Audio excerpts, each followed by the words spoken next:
जय बालाजी महाराज की।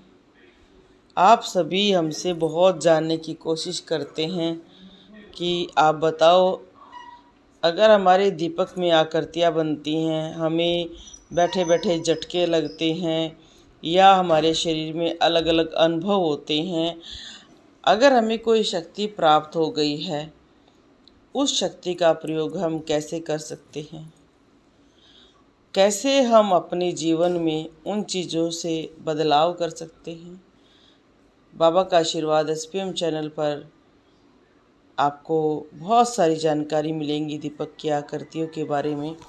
ऐसी ही ये वीडियो है जिसमें हम बताने की आपको कोशिश कर रहे हैं कि आप कैसे, अगर आपकी दीपक में आकृतियाँ बनती हैं, अलग अनुभव हो रहे हैं, तो सबसे पहले बहुत सारे व्यक्ति ये कहते हैं कि शक्तियों का परिचय कैसे प्राप्त हो। तो दीपक की आकृतियों का तो हमने बहुत बता दिया है आपको। अब आपकी शक्तियों के बारे में बात कर रहे हैं। अगर आप ध्यान में बैठे हैं, आपके कमर में ठंडा ठंडा लग रहा है, तो इसका मतलब आप पर पितृदेव की कृपा है। अगर इसी कमर पर आपको गरम गरम हवाएं महसूस हो रही हैं, इसका मतलब ये देवीय शक्ति है। अब इसी तरीके से अगर आपको माता की शक्ति प्राप्त होती है, यहाँ पर हम सिर्फ माता की शक्ति की बात करेंगे, इस विषय पर अलग वीडियो बनाएंगे कि उनकी कौन कौन सी शक्तियाँ क्या परिचय देती हैं, वो एक अलग वीडियो बनाएंगे। यहाँ पर आप सिर्फ इतना ध्यान रखें, अगर माता की आपको शक्ति प्राप्त हो रही है, वो आपको कैसे पता चले?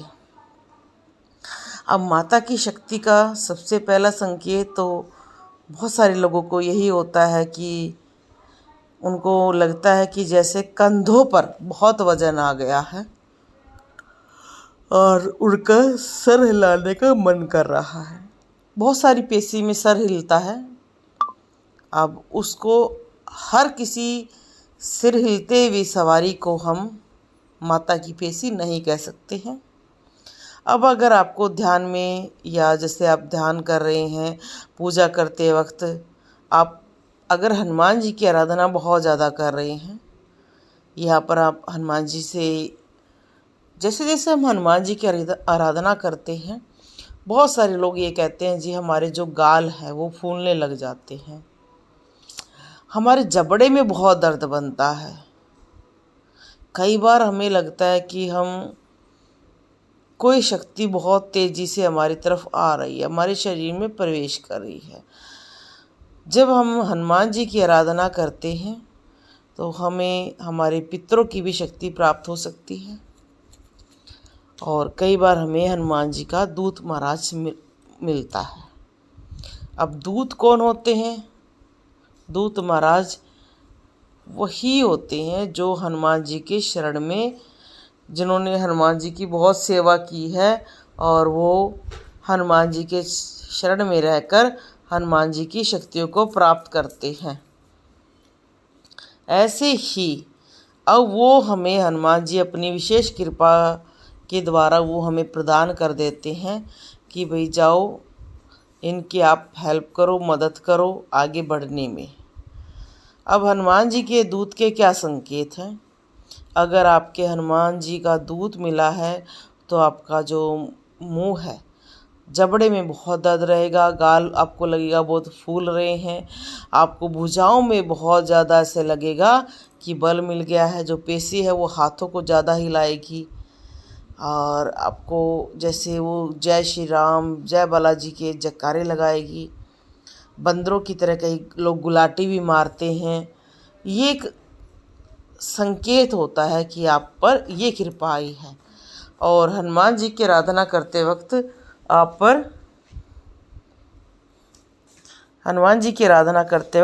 पर ये भी संकेत होगा कि आपको आपका ही कोई पितर प्राप्त हो जाए और पितर की सवारी आ जाए और वो आपके साथ रहना शुरू कर देगा। अब ये शक्ति प्राप्त हो गई है आपको, कैसे उसका पता लग गया है कि हाँ भाई मेरे बैठते वक्त चींटियाँ रेंग रही हैं, कुछ अंग फड़क रहे हैं निरंतर, सपने में देव दर्शन हो रहे हैं, दीपक में फूल बन रहा है। अगर हमें ये शक्तियाँ प्राप्त हो गई हैं तो हमें क्या करना चाहिए? हमें अपने देवता से प्रार्थना करनी चाहिए कि वो हमें अच्छे योग्य गुरु प्रदान करें, ताकि वो हमें मार्ग दिखा सके। क्योंकि इस लाइन में हमें गुरु की आवश्यकता इसलिए पड़ती है क्योंकि हमारे अनुभव अलग अलग होते हैं, और वो अनुभव कुछ हमें समझाने के लिए हम समझ नहीं पाए, या कुछ समझदारी के लिए हम क्या करें। अब जैसे एग्ज़ाम्पल के लिए, कई बार जिनको हनुमान जी के दूत की शक्ति प्राप्त होती है वो मंगल शनि को बहुत उग्र हो जाते हैं, गुस्सा बहुत ज़्यादा करने लग जाते हैं, और उनका मुंह लाल हो जाता है, उनको अजीब अजीब सा महसूस होता है, उनको लगता है कि बहुत वेग बढ़ गया है, बहुत गुस्सा बढ़ गया है। अब ये सभी चीज़ें देखकर वो डर भी जाते हैं, पेशी जैसा आना शुरू हो जाता है, और उनकी आँखें भी ऐसी हो जाती हैं जैसे बड़ी बड़ी हो गई हैं। अब ये चीज़ें डरने की तो नहीं है, पर एक गुरु के द्वारा ही उन चीज़ों को शांत रूप प्रदान किया जाता है, सिखाया जाता है।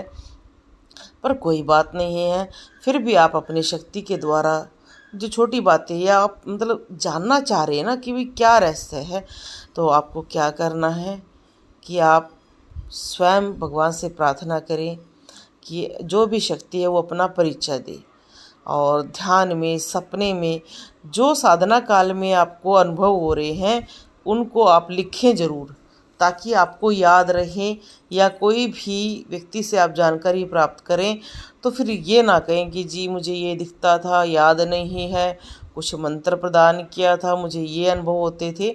तो आप उसको लिख सकते हैं, और अगर किसी को लिखना नहीं आता है तो वो अपना फ़ोन में रिकॉर्डिंग कर सकता है। कुछ न कुछ अपने अनुभव वो ऐसे रखे ताकि दोबारा उनको वो याद कर सके।